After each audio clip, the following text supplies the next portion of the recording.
I'm Michael Gubbins. I'm the editor of Screen International. And just very briefly as an introduction, I've started going to these events really over the last few years. I've got very into this kind of field.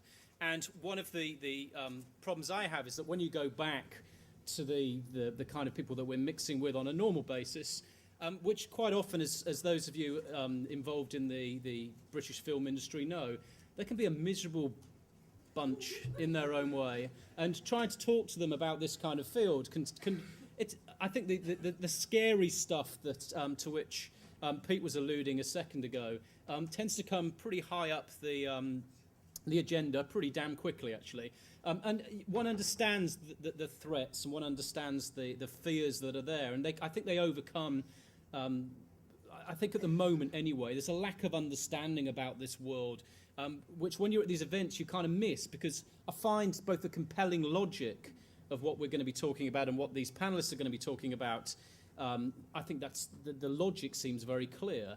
I think also it's very easy to get wrapped up in the enthusiasm and the brilliance of some of the people who are already in this field. I find myself feeling a bit like I'm at a revivalist function every now and again. I just want to shout "Hallelujah, brother" every time anyone says anything.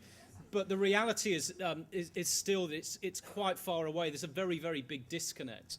But I do think things have changed, and I think what's changed is not an understanding of the way that this new media world might pan out. I don't think it's about the changes or the reality or the potential of those changes that are obsessing people. I think what we've seen and what I'm seeing at conferences around the world at the moment is that there is one piece of consensus, there is one understanding, and that is the world as it is broke. The distribution mechanism that we're seeing right now, as far as independent film is concerned, makes no sense whatsoever.